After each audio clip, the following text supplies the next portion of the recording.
Peshmerga. We're about 22 kilometers away from ISIS. And the Peshmerga, some of the older men who still go out and fight and have been fighting for years against Saddam. And then some of the Peshmerga. But the message that I want to say is, I've been here, this is my third trip now to Kurdistan.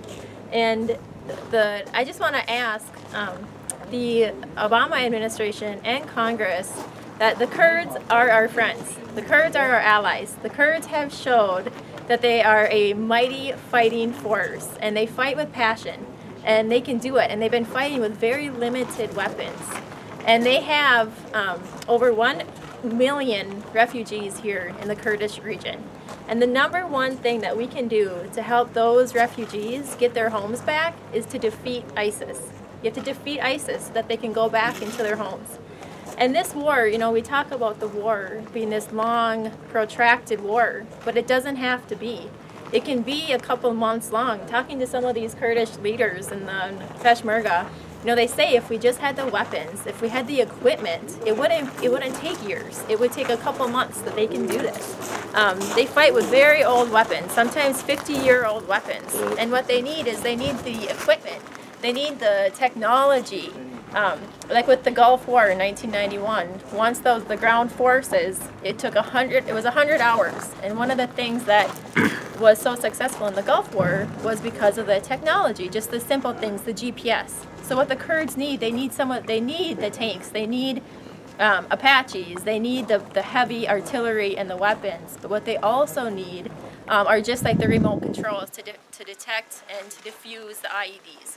Those are some of the simple things that they need. But I think history has proven the Kurds have been loyal. We can trust the Kurds. They have proved themselves. And so now it's time for the United States to be able to support them, allow them to be able to have their own airspace, allow them to be able to sell their oil to the United States. Germany sends their weapons and their equipment directly to the Kurds. They've sent 3 different shipments directly to the Kurds.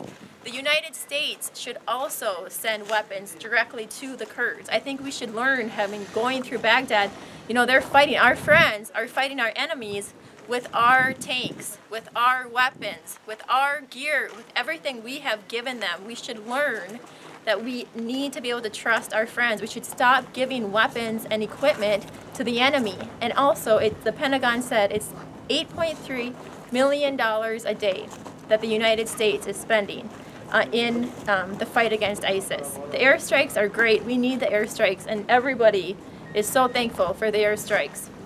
But $8.3 million a day, that's almost $250 million a month that we're spending. We don't have time. And so I just think we can shorten this up. We can finish the mission. The Kurds can do this. They have proven that they can do it. Look at this. You've got 70-year-old men fighting on the front lines because they believe in it and we can trust them. And so I think it's time that we support the Kurds. And so I just ask the administration and members of Congress to be able to really to push, to be able to give the equipment and the weapons that are needed directly to the Kurds. You're welcome. Thank you.